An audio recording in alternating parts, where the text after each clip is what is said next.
Sejam bem-vindos a mais um programa da Prime TV.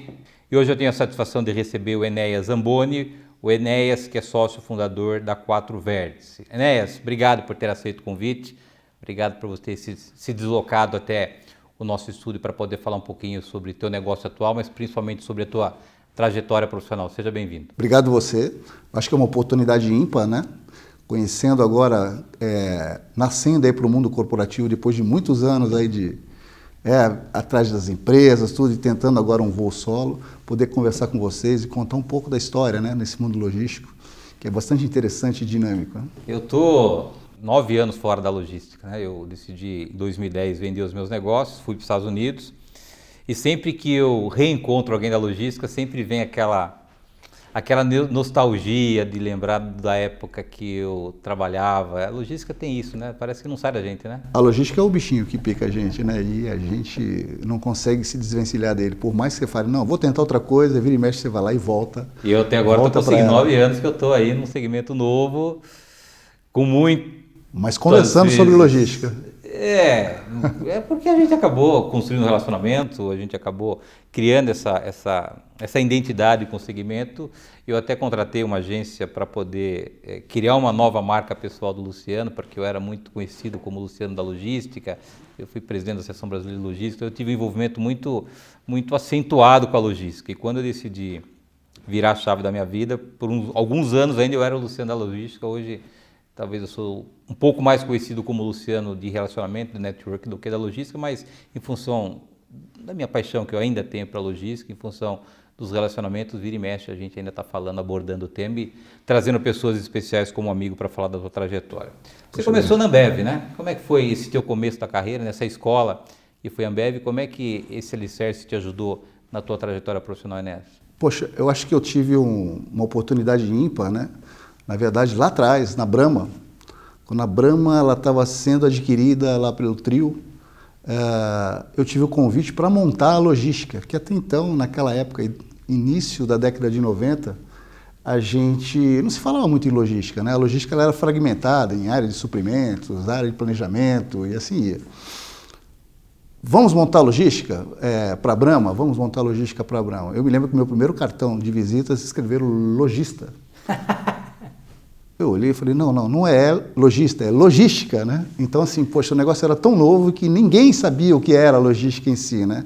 E foi um grande desafio, né? Basicamente, você mudar uma indústria, foi, eu falo assim, a primeira etapa da minha carreira, trabalhar para a indústria, que é uma coisa diferente, eu chamo da logística interna, né? Que você trabalha para custos, você trabalha para atender um outro CNPJ, uma outra empresa, então, assim, você tem uma relação pequena ainda com o consumidor final. Então, por isso que eu chamo que é uma logística interna. Então, foi uma primeira experiência, foram 11 anos lá, aí vi nascer a Ambev, tudo aquele sucesso que foi aqui no Brasil. Já tinha aquela cultura de uma empresa agressiva? Não, eu acho que assim, o grande diferencial e o que mudou também minha carreira, Luciano, foi que nesse inteirinho, surgiu, né, tem que ressaltar aqui o nome do professor Falcone, em 1993 ele trouxe para o Brasil a cultura japonesa da qualidade total. E a Brahma, na época, foi o primeiro a convidar o professor Falcone e trouxe para a gente aquilo que, para mim, hoje é vou falar assim, o diferencial de quem realmente faz uma bela empresa, de quem realmente faz uma bela gestão, né? Que é basicamente 3 princípios. Você trabalhar o planejamento das diretrizes, você trabalhar para quê? Para que a empresa tenha realmente um norte, ele seja desmembrado para toda a empresa. Você trabalhar o gerenciamento da rotina, ou seja, né, diz o ditado, quem não mede não gerencia, e o gerenciamento da rotina é exatamente isso, com a disciplina dos japoneses, ou seja, se o gerenciamento é da rotina, todo dia você tem que estar olhando aqueles indicadores. E por último, eu acho que a máxima dele, quer dizer assim, poxa, o local onde você está e o local onde você quer chegar, esse gap, é teu problema. Então, assim, se você tem um problema, trate esse problema, com certeza você resolve e você atinge seus objetivos. Então, para mim, isso foi o grande aprendizado lá, junto com a Brahma na época, que virou a Ambev, que teve todo esse sucesso, porque exatamente teve toda essa gestão, teve esse direcionamento da qualidade total, naquela época, chamada assim, né? E que fez realmente o grande diferencial da empresa. E eu levei isso para mim, né? Acho que, falando da minha carreira, depois que eu saí da indústria, eu fui trabalhar no segmento de prestação de serviço, nos operadores logísticos. A gente vê como é importante a mesma característica da qualidade total, podendo ajudar a gente a resolver os nossos problemas, que nada mais é que os gaps, né?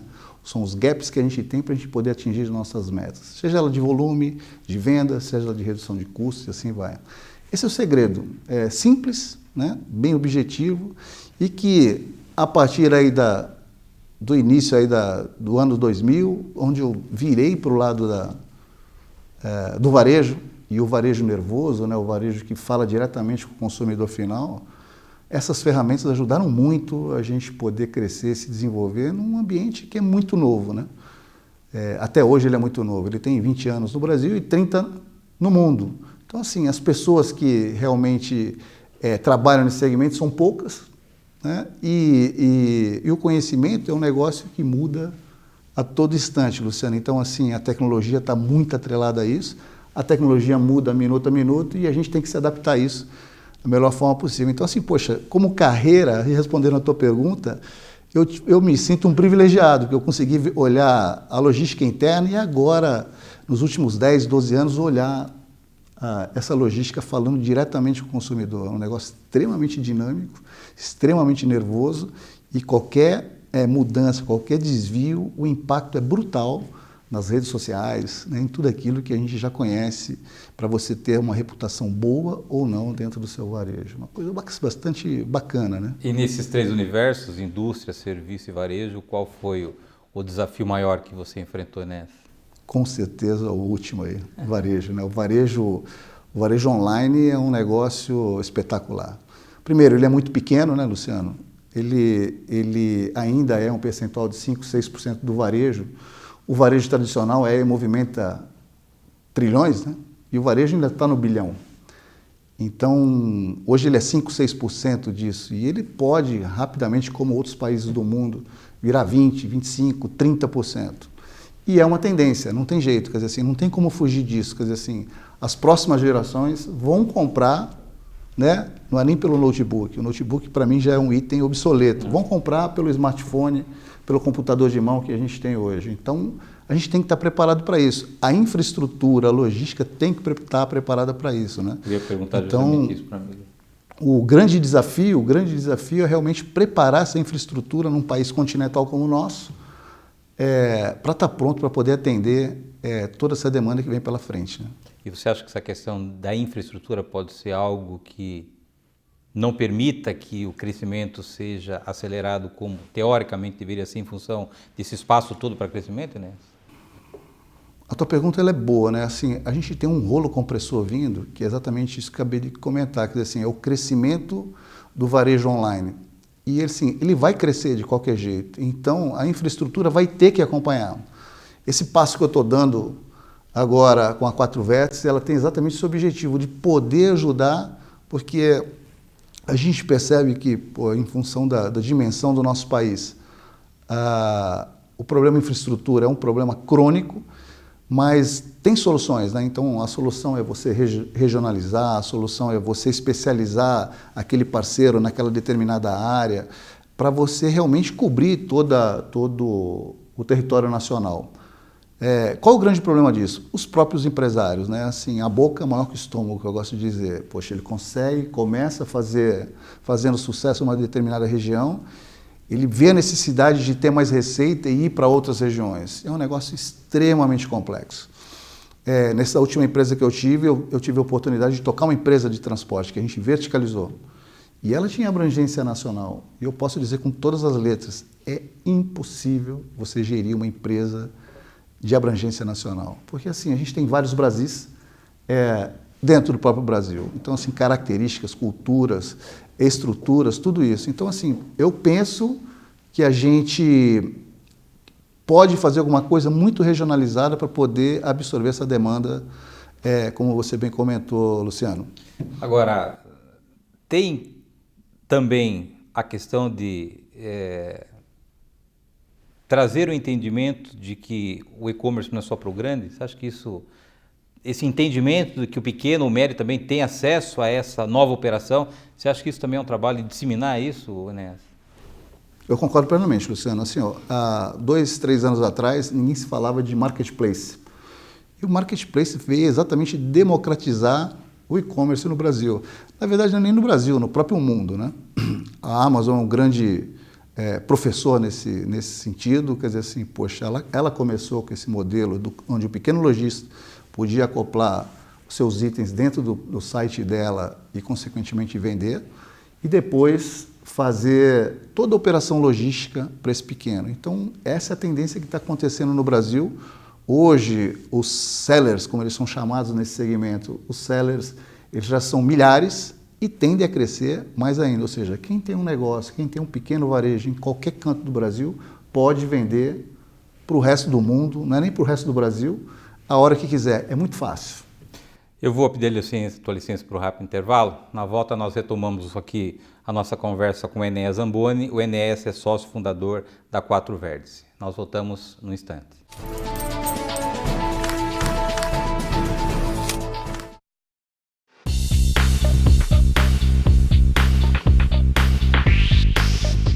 Qual foi a última vez que a sua empresa fez um plano de negócios? Aliás, vocês têm um plano de negócios hoje? Saiba que ele é importante tanto para quem está abrindo um negócio, quanto para quem está ampliando a gama de produtos, novos mercados ou decidido ver a sua operação crescer. É um projeto de como a sua empresa funcionará em determinado período de tempo e contempla desde investimentos do financeiro até o marketing. Ele contém os objetivos do negócio e quais passos devem ser dados para alcançá-los. O plano de negócio também serve para identificar e restringir os seus erros no papel, ao invés de cometê-los na prática. Ele não elimina os riscos, mas evita que os erros sejam cometidos por falta de análise. Quer crescer? Então precisa colocar no papel o que, quando e como isso vai acontecer. O plano de negócio também é um indicador que orienta para onde se deve ir e contém informações necessárias para saber se você está indo pelo caminho certo ou se precisa corrigir a rota. Ele facilita a conversa com o investidor, por exemplo, entendendo as necessidades presentes e futuras, passando mais segurança. Além de orientar a expansão e apoiar a administração do negócio, através de números e estratégias, também facilita a comunicação entre sócios, funcionários, clientes, investidores, fornecedores e parceiros, ajudando a captar recursos financeiros e humanos.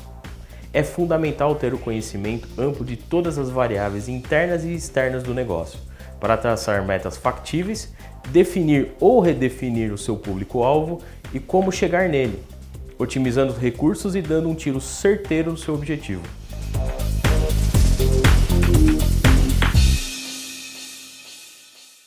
O Hospital Unimed Unidade Anchieta cresceu para atender você e a sua família com mais qualidade, conforto e segurança. Agora são cerca de 6.000 metros quadrados de área construída. Os leitos de UTI mais do que dobraram e os de internação triplicaram. Além disso, o Hospital Unimed Unidade Anchieta oferece uma equipe altamente qualificada e equipamentos de última geração. Unimed Jundiaí. Cuidar de você. Esse é o plano. Acesse o nosso site unimedjundiaí.com.br.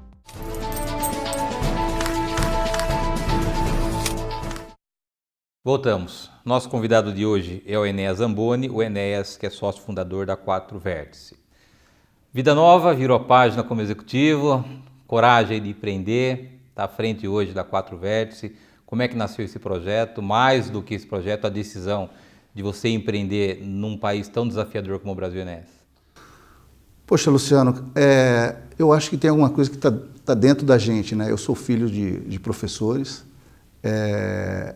sempre tive comigo a vontade de passar e sempre na minha vida de executivo tive o prazer de ensinar as pessoas, né, de tudo aquilo que eu aprendi. Obviamente a troca é uma coisa importantíssima para a gente e a gente entendeu que em um determinado momento da vida a gente podia pensar de uma forma diferente, poder empreender é realmente um grande desafio, como você disse, no Brasil, mas a gente entende que esse segmento, que é um segmento que nos desafia todo dia, ele precisava de ajuda.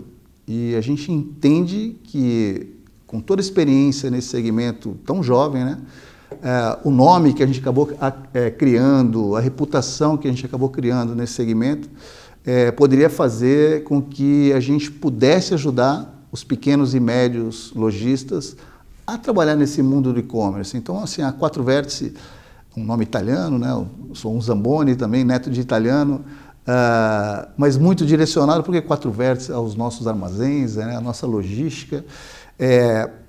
Ela está para poder ajudar, sempre olhando a tecnologia como pano de fundo. A tecnologia hoje está no nosso dia a dia, a tecnologia é o que faz e vai fazer diferente.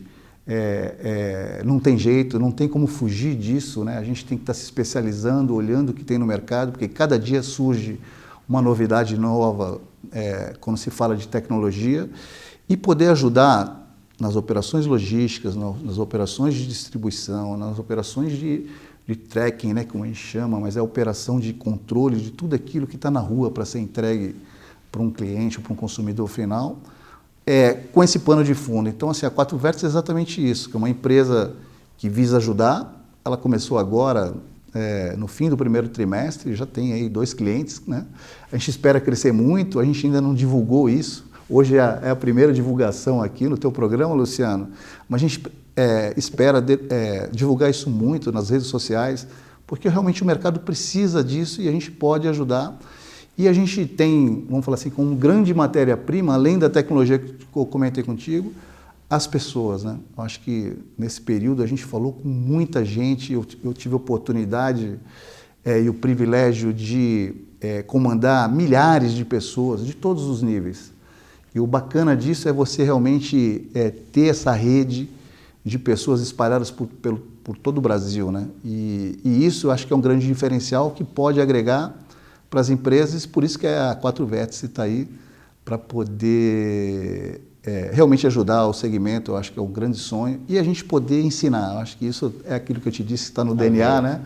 E a gente quer ensinar um pouco aí tudo aquilo que a gente aprendeu com o tempo, não abrindo mão, né, de aprender, né? Eu gosto de aprender todo dia, acho que a gente aprende em todos os níveis. Estou aprendendo hoje aqui com vocês, é importante isso, né? Então é essa troca, a gente quer ter essa relação direta, empresas, pessoas, sistemas, tudo isso, a gente poder tocar isso aí de uma forma tranquila. Mas é importante, eu acho que é gostoso para o segmento, num segmento que, independente da economia do país, ele vai crescer, né? Eu brinco, não dá para fugir das próximas gerações, né? Os filhos da gente não sabem o que é ir em loja, não conhecem o varejo tradicional. Eles estão acostumados aí com o smartphone, como eu disse, estão acostumados com o computador de mão, a fazer tudo aquilo que eles precisam. Então, como fazer isso dar certo, como fazer isso, esse é o grande objetivo da Quatro Vértices. Só para explorar um pouquinho ainda mais esse teu negócio, ele oferece o conhecimento todo que você adquiriu durante a sua carreira, mas não só o conhecimento, mas também você entra na operação, né? E a segunda pergunta é assim, se são operações dedicadas ou se são operações compartilhadas, Enéas? Qual é a tua visão em relação ao teu mercado para a Quatro Vértices? Então, eu acho que a gente, normalmente, né, a gente vive cheio de regras, né? Então, quando a gente fala assim, poxa, eu vou fazer uma consultoria, quando a gente fala em consultoria, todo mundo pensa, poxa, o que é uma consultoria? Vem alguém aqui falar como você deve fazer. E, na verdade, o que a gente está propondo é uma coisa um pouco diferente, quer dizer assim, usar a nossa experiência, trazendo pessoas especializadas para apoiar, né, para apoiarem as pessoas que tocam as operações, seja ela de CDs, seja ela de transporte, e a própria tecnologia envolvida nisso. Então, assim, hoje a gente coloca pessoas especialistas, pessoas que são funcionários da Quatro Vértices, para poder ajudar essas empresas que têm porte hoje aí já de 100 até 1 bilhão de reais, que a gente considera empresas de porte médio, né, nesse segmento. Como é que você vê a questão de automação de armazém? A gente vê que a indústria, o varejo de uma maneira geral, está bem avançado em relação a essa questão. Como é que você vê a tendência do crescimento de automação de armazém aqui no Brasil hoje, Enéas? Um caminho sem volta. De novo, assim, a tecnologia tem que estar apoiando. Quer dizer assim, basicamente, o que eu imagino nos próximos anos acontecendo? Todos os lojistas, todos os sellers estando acoplados aos grandes players que existem no mercado, e esses grandes players, com certeza, eles vão precisar usar a tecnologia, né, a automação, para poder gerirem as suas operações. Não tem jeito. Você tem um limite humano para você colocar dentro dos seus centros de distribuições. O resto é tecnologia. Você vai ter que ter tecnologia para poder realmente absorver toda essa demanda. Que, de novo, ela é muito pequena, ela é 5, 6% do varejo tradicional. Vamos pensar ela com 10%. Ela com 10% significa dobrar essa demanda. Dobrar essa demanda hoje, a gente diria que a gente chegaria muito perto de um colapso se a gente for usar somente mão de obra, somente o recurso manual. Então a gente precisa muito da tecnologia, a gente precisa muito da automação dentro dos centros de distribuições para poder absorver essa demanda. Então, assim, eu vejo com bons olhos. É um mercado que vai crescer, querendo ou não, ele vai crescer nesses anos, esses próximos anos. Eu diria que esses nossos próximos 2 anos, Luciano. Você acha que há algum risco de colisão entre o modelo tradicional das empresas hoje e essa novidade que é o e-commerce? Você acha que de alguma maneira, porque o amigo bem mesmo falou, tem N problema de infraestrutura, né? Estrada, ferrovia, rodovia, caminhão, porto, aeroporto, enfim, a gente está cansado de discutir esses assuntos recorrentemente. Você acha que tem algum risco aí de ter uma colisão entre esse crescimento que o e-commerce está tendo e, eventualmente, numa retomada da economia, esse outro universo crescendo também? Como é que você acha que o mercado vai absorver, comportar isso e acomodar isso, Enéas? Então, o segmento vai crescer, a economia vai crescer realmente. Vamos falar assim, a gente vai ter aí um problema de acessos, né? Acho que a gente pode falar acesso a tudo. Então, vou dar um exemplo para vocês. No Brasil, o uso de aviões cargueiros, né? Vamos falar o transporte aéreo. As encomendas, para quem não sabe, as encomendas, elas que saem aqui de São Paulo, que atendem o Norte, o Centro-Oeste e o Nordeste, elas vão pelo modal aéreo. E hoje, grande parte dessas transferências ocupam os porões dos aviões de passageiro.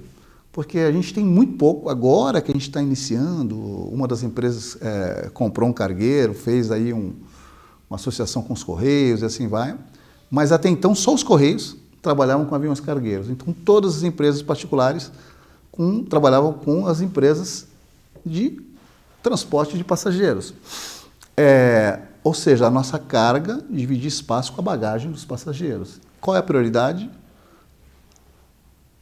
A bagagem dos passageiros. Então, assim, muitas vezes a carga ficava no chão para poder realmente...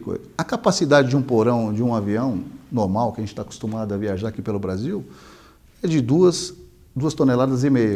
De um cargueiro de 20 toneladas. Então, assim, poxa, todo o processo de transferência aérea, hoje ele já está no limite. Quando chega as grandes campanhas de final de ano, Natal, Black Friday e tudo, esse limite é muito ultrapassado. Então você tem um gargalo já no modelo aéreo. A gente vai precisar de muito investimento. Então, assim, as empresas estão trazendo cargueiros para cá. Mas vale também para o rodoviário, vale também para a cabotagem, que a gente não fala, vale também para o ferroviário, que a gente começa a falar agora no Brasil, para poder fazer essa distribuição dessa malha continental, né, que a gente tem aqui dentro do país. Mas com certeza, assim, poxa, nos primeiros anos nós vamos sofrer bastante. Mas o investimento vai vir também. Eu sou bastante... eu penso positivamente porque eu acredito que o investimento vai vir forte para o Brasil nesses próximos anos.